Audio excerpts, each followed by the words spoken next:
Let's get right into it. Number 10. So, your great-great-great-grandparents didn't have Advil. Nope. They had miracle tonics that promised to cure everything from headaches to tuberculosis. Except the main ingredient was often straight-up poison.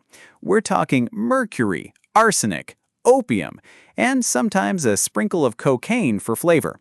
Imagine walking into CVS today and grabbing a bottle that says, good for digestion, energy, and possibly dissolving your intestines. That was healthcare. These tonics were so common that entire families were casually sipping them like you down a Monster Energy drink. Kid has a cough? Boom, give him a shot of heroin syrup. Grandma's joints hurt? Here's some liquid mercury. Insomnia? No problem. Cocaine wine will fix that right up. Basically, your ancestors were walking chemistry experiments, and survival was kind of a coin toss. And the psychology behind it? Well, people back then had no clue what a double-blind study was. They believed in the placebo effect turned up to 11.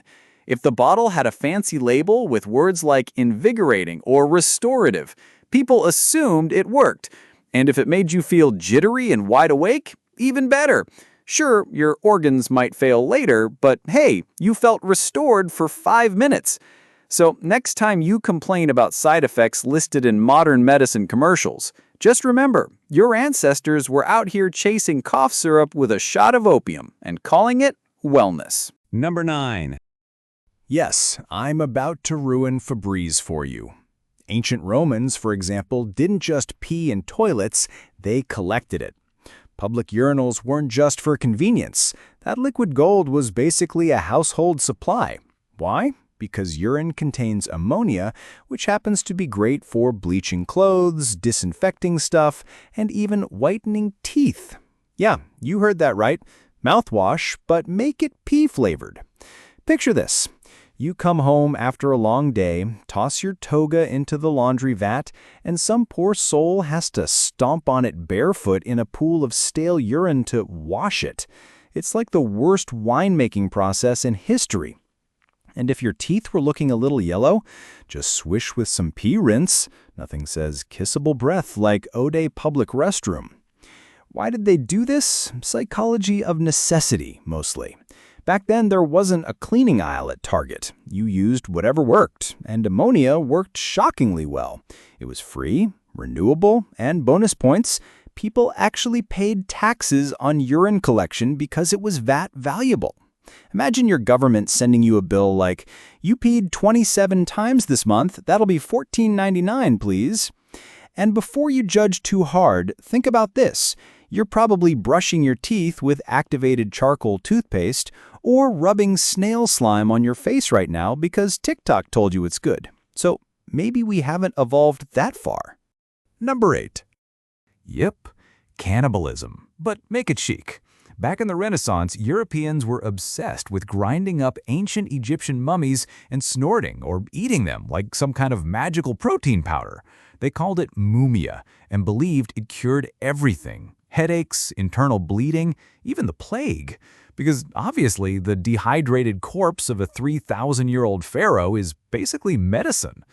Doctors, kings, and even regular folks were into it. Apothecaries sold powdered mummy like you'd buy ibuprofen. And if you couldn't get the real deal from Egypt, no worries. People would straight up fake it by grinding up criminals or beggars. Imagine trying to take your vitamins and realizing it's Steve from down the street. The psychology here, it's the ancient version of if it's rare and exotic, it must work. Humans are obsessed with believing expensive, hard-to-get stuff is automatically better. Same logic behind buying a $9 green juice that tastes like lawn clippings. Only back then, your superfood was human jerky. Number 7. Your ancestors had a headache, a fever, maybe just a bad day? The cure was simple. Let's just drain your blood out.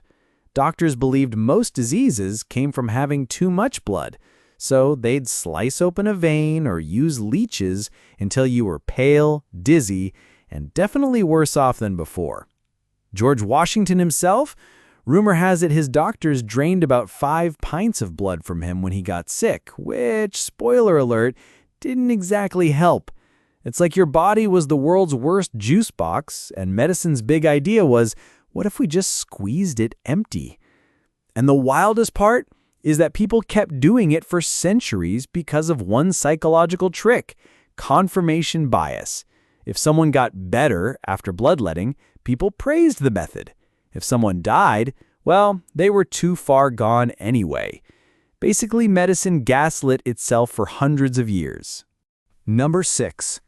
Fashion has always been ridiculous, but your ancestors took it to taxidermy levels. In the 1800s, it wasn't enough to wear feathers or furs.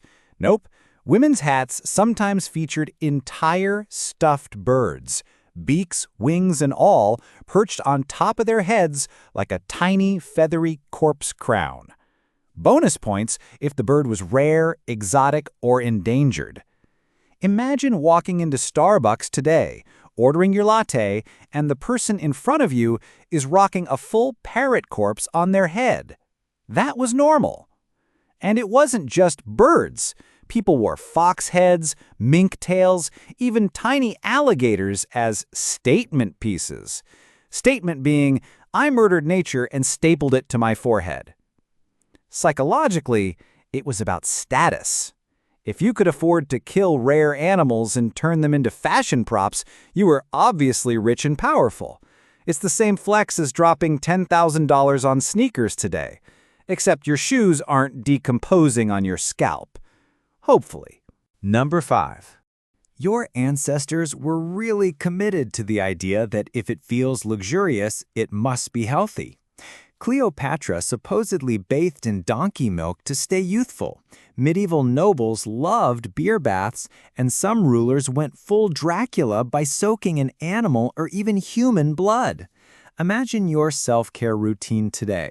Face mask, bubble bath, maybe a little wine. Now replace that with an entire vat of spoiled dairy and cow blood. Relaxing, right? The psychology is actually pretty logical. By old-timey standards, people equated luxury with health. If only the rich could afford gallons of milk or beer just to splash around in, then obviously it must be healing. And if you were bathing in blood, that wasn't creepy at all. It was life essence. Basically the same logic as today's $400 face cream that swears it's made with snail mucin harvested by moonlight. Number 4. Forget Crest and Colgate. The first toothpastes were made from crushed oyster shells, powdered charcoal, and, yes, burnt animal bones. The Romans even threw in powdered mouse brains for good measure, because nothing says minty fresh like rodent cerebellum on your gums. This wasn't just some fringe experiment either. It was widely used. People thought scraping their teeth with gritty ash and bones would make them cleaner and stronger, which is technically true until you realize you're also sanding off your enamel like a psychopath with a power sander. And here's where psychology kicks in. People have always craved control over appearances, even if the method is horrifying. White teeth meant youth, beauty, and health. So if it meant smearing your mouth with burnt skeleton powder, totally worth it. Which honestly makes today's obsession with charcoal whitening toothpaste feel a little too historically accurate. Number 3.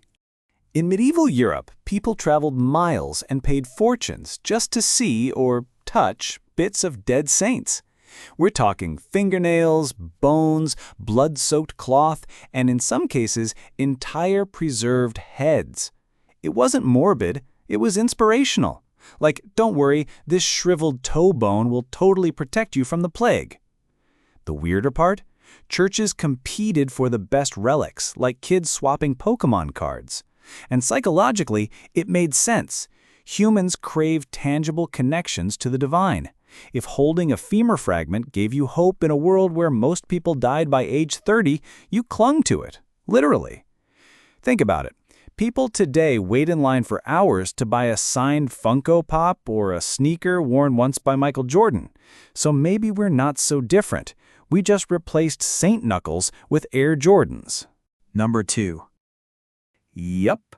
Your ancestors were basically sipping poison cocktails and calling it wellness. The Romans, in particular, loved using lead to sweeten their wine. They'd boil grape juice in lead pots, which made a syrup called sapa. It tasted amazing, gave the wine a nice kick, and slowly destroyed their brains.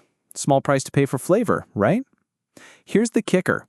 Some historians think lead poisoning actually helped bring down the Roman Empire because the ruling elite were guzzling this stuff daily. Imagine an entire Senate full of people with lead-induced brain fog trying to govern an empire. That's like running a country while everyone's permanently drunk on toxic Kool-Aid. Psychologically, this